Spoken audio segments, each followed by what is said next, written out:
Neal Scanlan and Chris Corbould, you were part of the special effects team on the new Star Wars film, The Force Awakens. Did you feel any pressure whatsoever working on one of the most highly anticipated films of all time? Yeah, there was a huge pressure, to be honest, and I think that it was a responsibility that I personally took very, very seriously. And the very first, the very first moments we got involved with the project, and we started to think about the characters and the things that we were going to do, the first and foremost thing on our minds was to be respectful and to try and put aside any kind of our own ego, to look back at the original Star Wars films and see that we could be, as I say, as respectful as possible, to hold on to that, incredibly unique world that George has created. What made it particularly appealing was JJ's sort of instruction really was the starting point was New Hope and the Empire, that trilogy, where he wanted everything to do everything as practical as possible, as they did on the New Hope. And to me, that was the particularly appealing and challenging thing that interested me. Mm-hmm. Now, Neal, you were the creature effects supervisor. Can you talk about what that role entailed?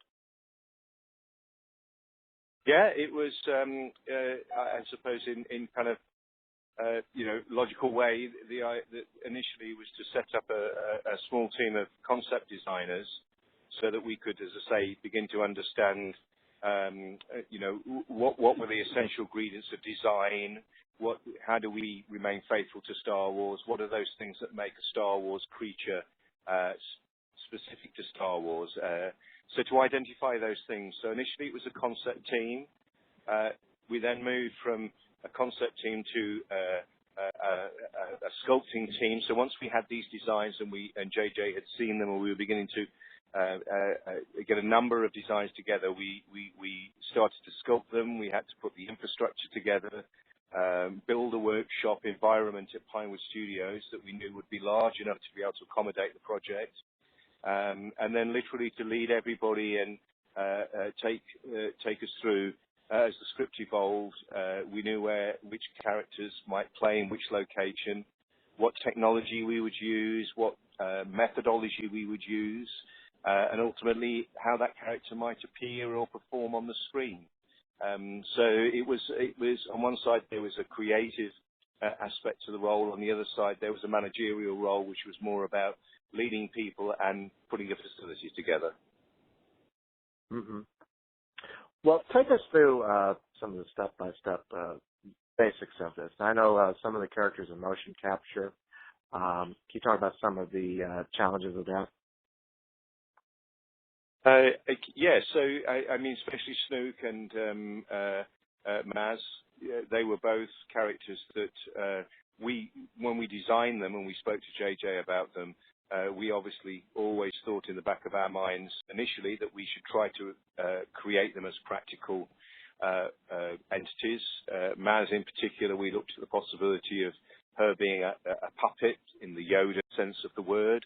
We looked at the possibility of her being played by a small person that was then, we could build on that person's anatomy and change it. But as the design for Maz came together, it was clearly obvious that the most versatile and the most successful route to take with her would be to go to CG. That was exactly the same process that we went through with Snoke as well. We looked at, again, could this be a puppet? Where would be the advantages? And once we realized that the anatomy of Snoke was way outside of what we could achieve by either a person in a suit, and that ultimately we would have needed heavy CG assistance in order to create it as a practical effect, then it naturally fell into the world of Roger and his team. And as far as the motion capture was concerned, obviously Andy Serkis and Lupita, we assisted, really in just getting them comfortable with the head cams and with the suits they were wearing, and then from that point on, and help them understand the character visually. And from that point on, then Roger and the team at ILM picked it up, and the motion capture work was taken forward digitally with those guys. Mm-hmm. Well, Chris, tell us about some of your work on the film. What was one of the most challenging sequences that you had to design? I think one of the interesting rigs that we built was Ray's speeder. You know, JJ chose a very unorthodox design. You know, it wasn't like the almost like car-like one in the New Hope. It was a very upright, almost like a vertical tractor engine, really. So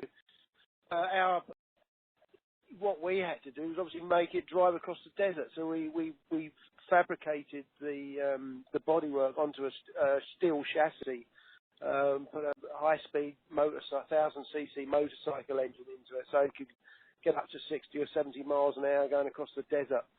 There was a hidden driver in the engine area of the speeder, which you obviously couldn't see. So that enabled the actress riding on the top as Ray to just concentrate on her performance. But it sort of kind of evolved really, because we first produced it and then showed JJ the footage for his approval. And you know, he's so quick-minded, JJ. You could almost see the cogs ticking over in his brain. He looked at it and said, "You know what? It'd be great. That's really good. But can we have it banking left to right a little bit?"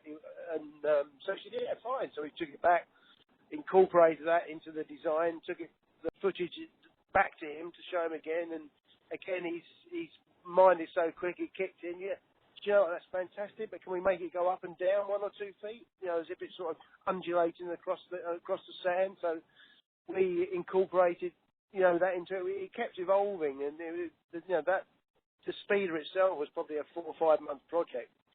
But we had a lot of fun with that. You know, I think got some good stuff on film. Mm-hmm. You know, the first film was such a landmark and such a groundbreaking film in the world of special effects. I wonder the effect that it had on you two in particular in your work as visual effects supervisors and, you know, feeling the legacy on this film. I think, you know, what was incredible to me was that, you know, I had always held ILM as such an incredible facility. You know, as my career moved, as I grew, you know, my career grew, you know, ILM was always part of that. And at one time they had, you know, all of the sort of the tricks of the trade, both optically as well as practical. They had their own creature department, and then eventually they moved into the digital part. And I think what was, you know, really important on this project was that in many ways we were kind of recreating the old ILM, but the new ILM, in the fact that, you know, now as a supervisor of the creature department, we had this ability to be able to bring all these creatures. There was nearly 110 creatures or droids that we made for the film. Some of them we could shoot completely practically without any assistance, but some required some digital help. And here we were with, you know, Roger and his team, and the ability to be able to say, well, we can get 95% of the way there, but the other 5% we're going to need your help on. And as a facility, they stepped in their true tradition, stepped in, and were able to, you know, sort of completely, you know, sort of stitch the circle up and give us a successful end result. Yeah, I think, you know, and I'll pass over to Chris in a second, but, you know, I had loved the work of Ray Harryhausen. I was a devoted stop motion fan. I wanted to be a stop motion animator.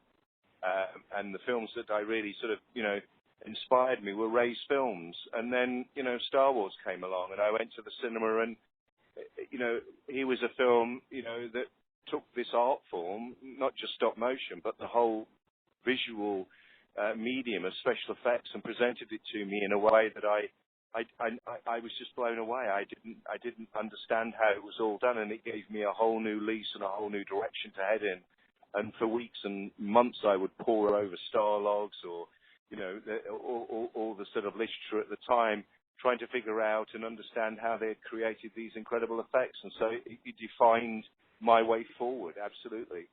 I think you have an extraordinary film that, you know, it was groundbreaking when it came out, both in, you know, the optical effects that they were doing and, you know, and also the look of the physical effects. So, you know, I actively seek out films where I can explore the talents and skills of my incredible crew. And so for me, looking at what they did in, you know, New Hope, and then being given the opportunity to do Episode 7, it gave me a real a challenge to do the new version of New Hope with modern technologies and working with JJ. I mean, the great thing nowadays is we have got the digital effects, and there's such a wonderful collaboration between special effects, creature effects, and digital effects to all collaborate together to get the best end result rather than just a showcase for each individual department. It's a really great working relationship with Roger and ILM.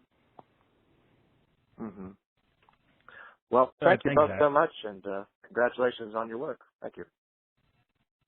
Well, thank you. Thank you very much. All the best. Bye-bye.